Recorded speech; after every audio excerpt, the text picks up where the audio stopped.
Հայաստանը հետ տանել պատերազմի թակարդի մեջ շատերը դա կասկածի տակ էին դնում, բայց այսօրվա մեր մի քանի խոսակցությունները դրա մասին են վկայում, որ պատերազմի եռագլուխ կուսակցությանը ձայն տալը այդ նշանակում է Հայաստանը տանել հետ պատերազմի հորձանուտի մեջ։ Հիմա շատերը լրագրողներն էլ էին հարցնում, ասում էին, բայց ինչի՞ց եք ենթադրում, որ այդ դիմակավորվածները կապ ունեն պատերազմի եռագլուխ կուսակցության հետ։ Իսկ մենք մի հետևություն ենք անում, ճշգրիտ խոսում են այն, ինչ որ խոսում է Ռոբերտ Քոչարյանը, ինչ որ խոսում է Կալուգացի օլիգարխը, ինչ որ խոսում է ԲՀԿ-ամետ Բելարուսամետ օլիգարխը, այսինքն հասկանում եք, նույն քաղաքական նարատիվն են նրանք առաջ տանում, որ ինչ որ մեկը չէ, ես Ղարաբաղը ծախել եմ, հետևաբար ժողովրդի, եթե ծախել ենք, ուրեմն նախ, այսինքն անարդարության այդ զգացումն է գեներացվում, որպեսզի հանրային կարծիքը մղի դեպի այն, որ մենք պետք է գնանք Ղարաբաղը հետ բերենք։ Սա ինչ է նշանակում, սա նշանակում է նոր պատերազմ, ուրիշ տարբերակ չկա, ժողովուրդ ջան, ես ասել եմ հետևյալը և էլի ասում եմ հետևյալը, Ղարաբաղի շարժումը չպետք է շարունակվի, որովհետև դա նշանակում է, որ մենք հետ ենք գնում կոնֆլիկտի տրամաբանության մեջ, չկա ուրիշ տրամաբանություն,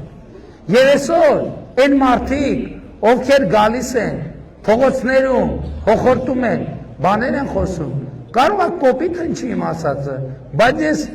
կարծում եմ այդ հարցը պետք է հնչի։ Ղարաբաղի պսևդո-էլիտայի ներկայացուցիչներ արական սեռի։ Դուք ստեղ լեզու թռչելուց առաջ պետք է բացատրություն տաք, թե դուք ինչի եք այստեղ և ինչի եք կենթանի։ Ինչ եք կենթանի միատել եկել եք 5000 զոհի թեմա եք բացում և պտտում և զարգացնում, իմանալով, որ ձեր ասածը չի համապատասխանում իրականությանը։ Այդ մարդիկ ի վերջո պետք է իջնեն Հայաստանի ուսերից ժողովուրդ։ Այդ մարդիկ պետք է իջնեն Հայաստանի ուսերից, չի կարելի։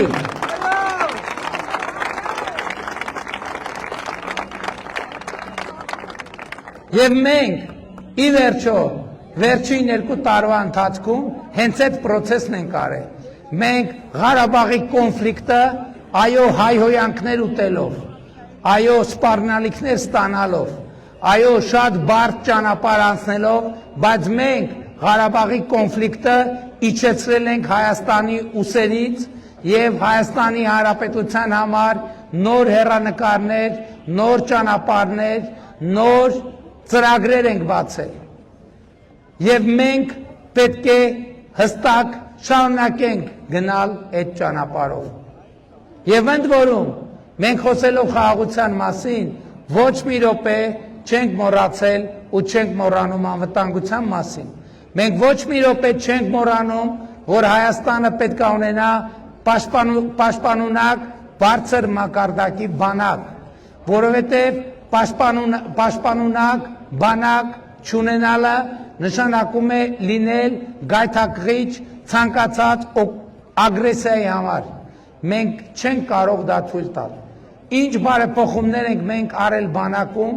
այո, այդ թվում պարտք ենք վերցրել, ժողովուրդ ջան, պարտք ենք վերցրել։ Ինչ ենք պարտք վերցրել, որովհետև փողը շատ է պետք եղել ու միանգամից։ Պարտք ենք վերցրել։ Եվ ընդ որում այդ պարտքը միջազգային ստանդարտներով Հայաստանի Հանրապետությունը համարվում է ցածր պարտքային բեռ ունեցող երկիր։ Այսօր իմիջիալոց, որ պարտքի մասին խոսում են, այսօր Հայաստանում մոտավորապես 50,000 ընտանիք բնակարան է ձեռք բերել նոր կառուցված տներում։ Այդ բոլոր ընտանիքների պարտքը 8-ից 10 անգամ աճել է, որովհետև իրանք հիպոթեք են վերցրել, որը պետք է փակեն։ Բայց այդ ընտանիքի անդամները իրար քաշքաշ են անում այդ պարտքի համար։ Ոչ, հասկանում են, որ դա իրանք ներդրում են արել իրանց ընտանիքի բարեկեցության մեջ։ Նույն կերպ մենք ներդրում ենք արել, մենք անում ենք երկրի բարեկեցության մեջ։ Ես հույս ունեմ, ժողովուրդ, որ դուք բոլորը մայիսի 28-ին կգաք հանրապետության հրապարակ։ Դուք կգաք եւ կտեսնեք, որ հիմա մենք ունենք բոլորովին նոր որակի բանակ, Եվ ուզում եմ ասեմ, որ շքերթին քայլելու են նաև պաշտպան հայրենյաց ծրագրի անդամ հանդիսացող զինծառայողների խումբը, պաշտպան հայրենյաց են ծրագիրն է, որ 18 տարեկան զինծառայողները գնում են 6 ամիս վերապատրաստվում են, պայմանագիր են կնքում եւ դառնում են պայմանագրային զինծառայող, եւ եթե նախկինում իրանց ծնողները իրանց շոր էին ուղարկում, սնունդ էին ուղարկում, այսօր այդ տղեկը կապված իրանց ատեստավորման տոկոսի հետ 300,000, 400,000, 500,000, 600,000 դրամ փող են տանում իրանց տները, իրանց ընտանիք են պահում բանակում ծառայելով։ Եվ ավելին ասեմ, մարտական հերթապահությունից դուրս գնում են իրանց տներում են քնում։ Եվ մենք այս հնարավորությունը բացել ենք Հայաստանի բոլոր երիտասարդների զորակոչիկների համար, ներառյալ Երևանի զորակոչիկների համար։ Մենք ժամկետային զինծառայության ժամկետն ենք կրճատել 1.5 տարի դարձնելով։ Հիշում եք 2021 թվին, երբ որ մենք այս նախընտրական խոստումով հանդես էին գալիս, մեզ ասում են ոնց եք անելու, այս անհետ բանա չի կարա տենց բանը լինի, այսօր փաստ է, որ դա տեղի է ունեցել։ Եվ դա անշրջելի է, ավելին ասեմ, 2026 թվից, այս տարվանից, Վազգեն Սարգսյանի անվան, ռազմական ակադեմիան ավարտող, նշանակում ստացող եւ բանակում ծառայության անցնող բոլոր սպաները բնակարան են ստանալու պետությունից եւ բնակարանային հարց չի առաջանալու։ Եվ ընդհակառակը 2000-ականների սկզբից մոտ 2300 երկարամյա զինծառայության թոշակի անցած սպաներ կան, զոհվածների ընտանիքներ կան, որոնց նկատմամբ պետությունը ունի բնակարանային պարտավորություն, եւ այդ պարտավորությունը տասնյակ տարիներով կուտակվել է եւ չի լուծվել։ Մենք ընդամենը մի քանի շաբաթ առաջ կառավարության որոշում ընդունեցինք եւ 4 տարվա ընթացքում բոլորի բնակարանները տալու ենք եւ այդ հարցը նույնպես փակելու ենք։ Այսօր բանակում 700,000 աշխատավարձ վարձատրություն ունեցող զինծառայող կա։ Եվ սա է մեր պատկերացրած բանակը։ Եվ այո, մենք ասում ենք, եթե մենք չմնանք մեր միջազգայինորեն ճանաչված այս տարածքի վրա, մենք անընդհատ կորցնելու ենք մեր ազատությունը կոնֆլիկտի մեջ, որովհետև կոնֆլիկտի մեջ մենք անընդհատ ստիպված ենք լինելու գնալ աջ ու ձախ եւ օգնություն խնդրել, եւ դառը այդ չի, մեզ անհրաժեշտ պահին այդ օգնությունը չեն տալու, մեզ բոլոր կողմերից դուխ են տալու, ասելու են գնացեք, հետները տենք, իսկ անհրաժեշտ պահին չեն լինելու մեզ հետ, այն ինչ մեր պատմության մեջ տեղի է ունեցել մի քանի անգամ ավարտվելով մեծ ողբերգությամբ։ Մենք այդ ամեն ինչը առերեսվել ենք եւ որոշել ենք, որոշումներ ենք կայացրել, որ Հայաստանի Հանրապետությունը մակարման եւ գոյատևման օրակարգից դուրս բերենք եւ դնենք զարգացման օրակարգի մեջ։ Եվ այսօր Հայաստանը պետությունական երբևէ, անկախական երբևէ, անվտանգական երբևէ, ինքնիշխանական երբևէ եւ դրա առիթով շնորհավորում եմ բոլորին, ժողովուրդ, մենք մեզ այսօր ասում են ինչ գործարան եք ստեղծել։ Մենք Հայաստանի Հանրապետությունում ռազմական արդյունաբերություն ենք ստեղծել։ Դուք մայիսի 28-ին կգաք Հանրապետության հրապարակ եւ կտեսնեք բազմաթիվ հայաստանյան արտադրության զինատեսակներ, որոնք նախկինում մենք պետք է ուրիշ տեղերից խնդրեինք, որ մեզ այդ զինատեսակները տան։ Այսօր մենք ունենք շատ լավ որակի զինատեսակներ, որոնցով այլ երկրներն են արդեն հետաքրքրվում։ Կառավարությունը 2022-ից 2025 թվականը 177 միլիարդ դրամի պատվեր տեղադրել ռազմաարդյունաբերական համալիրում։ Եվ այսօր մեր ռազմարդյունաբերական համալիրը տնտեսության մի հսկայական ճյուղավոր է զարգանում է, բազմաթիվ աշխատատեղեր են ստեղծվում, բազմաթիվ արտադրամասեր եւ գործարաններ են ստեղծվել, որոնք համապատասխանում են ժամանակակից մրցունակության պայմաններին։ Իհարկե բոլորը չի, որ թոփ հաջողակ են, որովհետև մենք էլ ենք ասում, մենք մեկ կօգնենք, երկու կօգնենք, բայց մենք չենք կարող հավերժ օգնել։ Ի վերջո ընկերությունները իրանք պետք է իրանց մրցունակության մասին մտածեն։ Ի վերջո մենք ստեղծել ենք, կառուցել ենք դպրոցներ, 300 դպրոց, 500 մանկապարտեզ ծրագիրը այս տարի կավարտվի եւ կսկսվի հաջորդ 300 դպրոցի եւ 100 մանկապարտեզի ծրագիրը։ Մենք 100 խաղահարապարակներ ենք կառուցելու, 100 նոր մանկապարտեզներ ենք կառուցելու, մենք 100 նոր երաժշտական դպրոցներ, արվեստի դպրոցներ, սպորտ դպրոցներ ենք կառուցելու հանրապետության ողջ տարածքում։ Մենք մարզական կենտրոններ ենք ստեղծելու հանրապետության ողջ տարածքում, որպեսզի ոչ միայն մեծերը, երեխաները, այլև մեծերը հնարավորություն ունենան իրենց առողջությամբ զբաղվել ոչ միայն Երևանում, այլև մարզերում։ Բայց կարևոր է նաև արձանագրել, թե մենք այս ամեն ինչը ինչի հաշվին ենք անում։ Ժողովուրդ ջան, 2018 թվականից մինչև օրս մենք 6.6 միլիարդ դոլարի լրացուցիչ եկամուտներ ենք ապահովել Հայաստանի պետական բյուջեի համար։ Այնպիսի եկամուտներ, որոնք այլ պայմաններում չէին մտնի Հայաստանի բյուջե, եթե չլիներ հեղափոխությունը։ Այդ 6.6 միլիարդը նախկինում մտել է քրեա օլիգարխիայի գրպանը։ Մենք եկել ենք եւ շատ արագ ջարդել ենք Հայաստանի պետությունը թալանող ձեռքերը եւ այդ փողերով է, որ մենք այսօր թոշակ ենք բարձրացնում, այդ փողերով է, որ մենք առողջության ապահովության համակարգ ենք ստեղծել, այդ փողերով է, որ մենք դպրոցներ ենք կառուցում,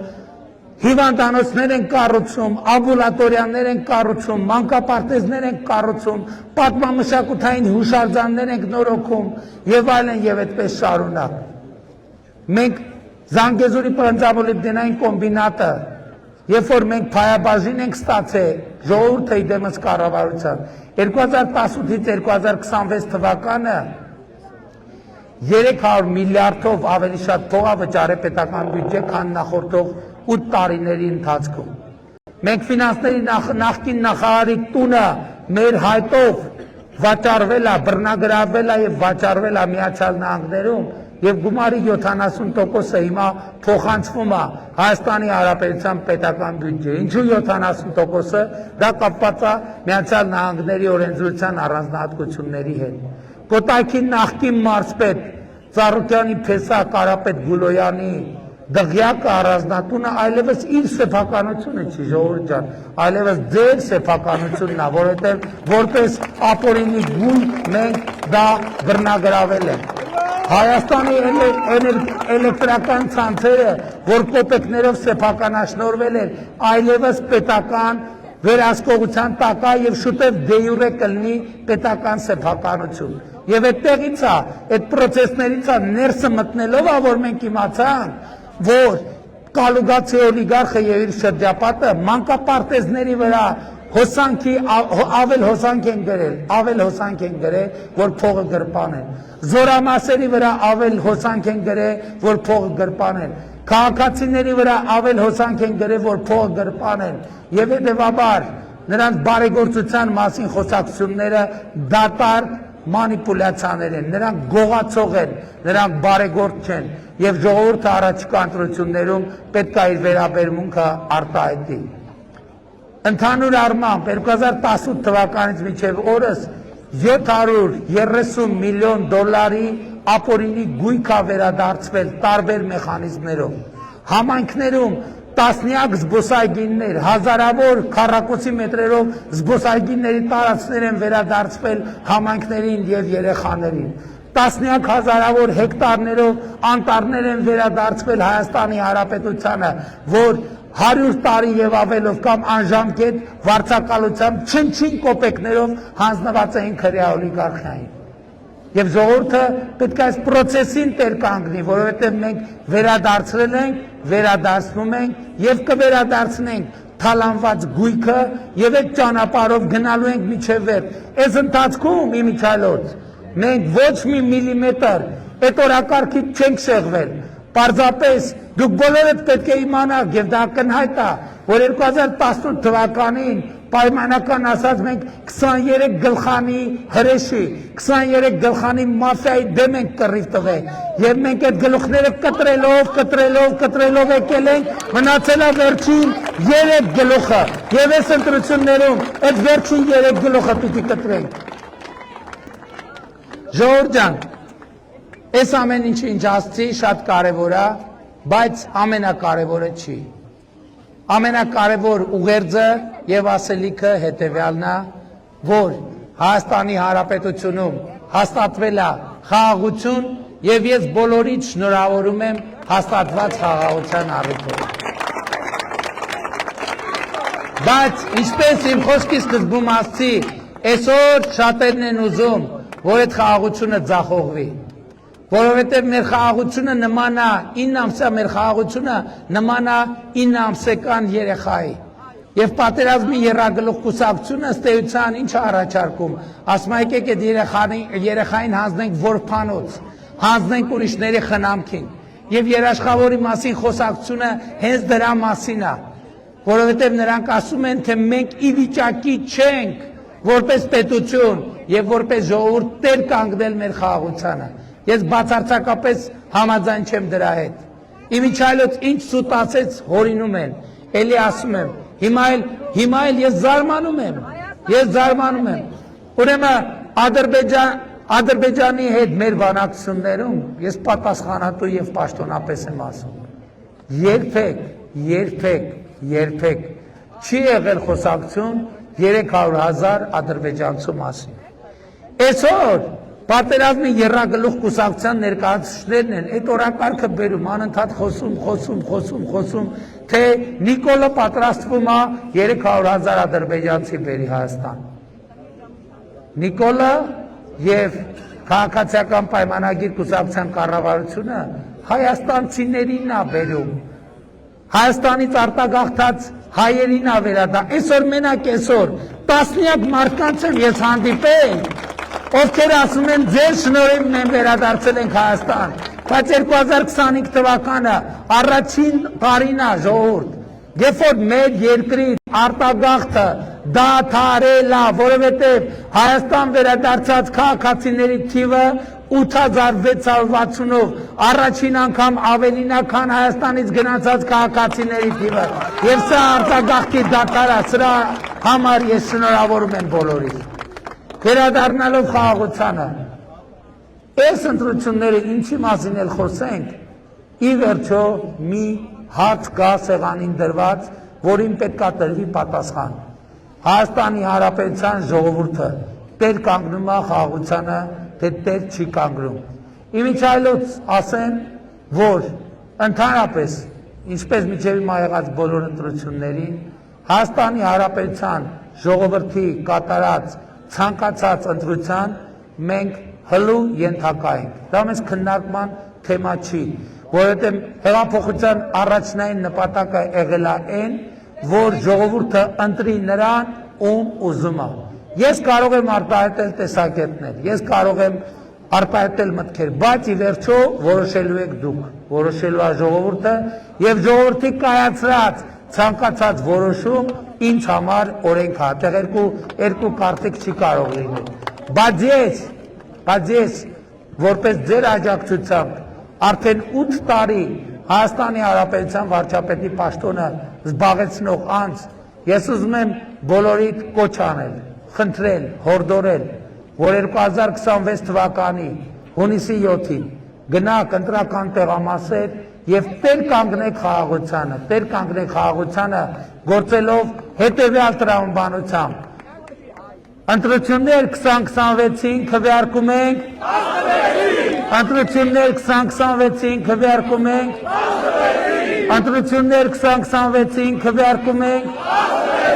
բայց շատ կարևոր է արձանագրել, թե ինչու են քվեարկում 16-ին, որովհետև պետությանը, անկախությանը, ապագային, խաղաղությանը, Արաբկիրին, Երևանին, Հայաստանի Հանրապետությանը, Փառք նահատակներին եւ կեցե Հայաստանի Հանրապետությունը։ Շնորհակալ եմ։